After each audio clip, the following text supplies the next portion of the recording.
Hello guys, আজি আমি কথা পাতো regarding what APSC, right? Assam Public Service Commission আৰু বিভিন্ন ধৰণৰ কি court case, scam আৰু কি it's like no trustworthiness, but like no how to regain the trust, right? Okay, fine. So I'm Amazon, right? APSC stands for what? Assam Public Service Commission, right? Who recruits like no some of the topmost government officials, right? So but controversy regularly in newspaper ahi ase je like no regarding it's like no scam like no you have to kind of handle kuri ase like no scam বোৰ, right? Especially accusation আছে যে গভৰ্ণমেণ্টৰ ফালৰ পৰাও like ইমান ভালকে মানে এভিডেন্সবোৰ দিয়া নাই চ' লাইক কোৰ্টে কি কৰিলে যাৰ এগেইনষ্টত লাইক প্ৰচেডিং চলি আছিলে তেখেতসকলক কি ষ্টে কৰি থৈ দিলে, ৰাইট?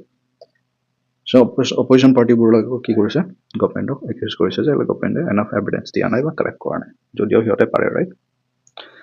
Okay, fine. So আমি যদি ইন্ট্ৰডাকশ্যনত চাওঁ regarding like APSC scam and all, right? Assam Public Service Commission has faced scrutiny, right, over transparency or past scams, right? Okay. To rebuild public trust, কি কৰিব লাগিব? Comprehensive process required, right? Focusing on transparency, accountability, and systematic reforms, right? Okay, fine.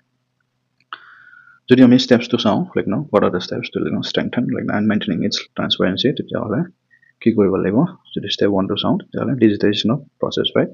Online exams, applications, and result declaration, right? Live streaming of key processes like broadcasting interview sessions with necessary privacy measures, right? Public disclosure, regular updates on website regarding selection criteria, merit list, and answer keys, right? কি কৰিছে এইটো বছৰ কি কৰিছে APSC কি কৰিছে overall মাৰ্কসটো দিছে বাট ইন্ডিভিজুৱেল subject wise মাৰ্কসটো দিয়া নাই, right?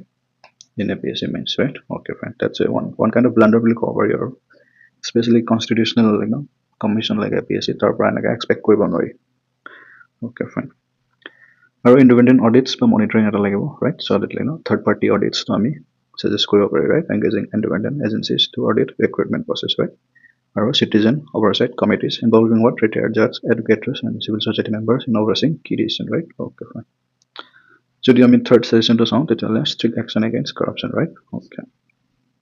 Fast track investigation, do label, promptly addressing scam allegation and ensuring transparent prosecution, right? Okay. Whistleblower protection label, encouraging and protecting individuals who report corruption, right?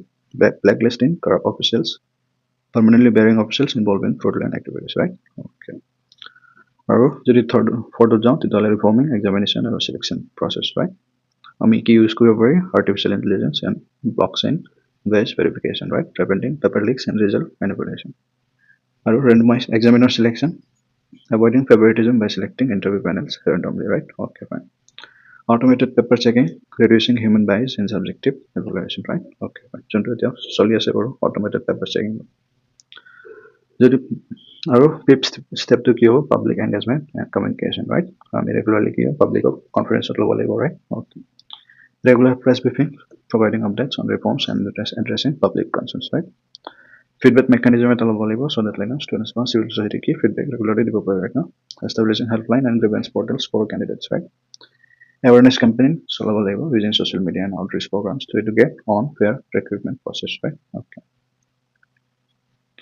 আমি বিভিন্ন ধৰণৰ ইমেজবোৰ লগাব পাৰি artificial intelligence and electronic so that to improve transparency and public perception, right? আমি regularly present কৰিব লাগিব recruitment statistics and success rates to through different infographics বা data visualization, right? Photos and videos of fair practices, right? Still exam papers, digital censorship, scanning or independent audits, right? Okay, fine. So when it comes to conclusion, আমি চালো how to regain the trustworthiness in APSC, right? Conclusion কি কৰিব লাগিব? যে rebuilding trust in APSC requires time and consistent effort, right? By implementing what? Transparency measures, enforcing strict accountability, or improving public communication, APSC can restore its credibility and ensure fair recruitment process, right? Okay, fine. So when it comes to APSC, আমি জানো, right? APSC কি? It's not transparent when it comes to কি কম মাৰ্কছবোৰ নিদিয়ে, right? চিধা কি কৰে তেখেতসকলে roll number দি দিয়ে এক্সামত ৰিজাল্টত, ৰাইট? চ' সেইটো নম্বৰ 1 কি মাৰ্কছ ৱাইজত তেখেতসকলে মাৰ্কছটো দিব পাৰে কাৰণ সিহঁতৰ তাত ৰিচোৰ্চ আছে, মেন পাৱাৰ আছে আৰু কনষ্টিটিউচনেল পষ্ট হয়।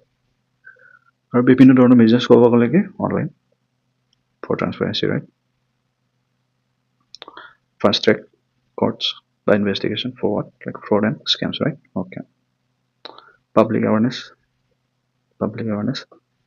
citizen oversight committee, সিহঁতক involve কৰিব পাৰে so that transparency আৰু accountability to ৰেগুলাৰলি কি মনিটৰ কৰিব পাৰি, ৰাইট? Okay fine.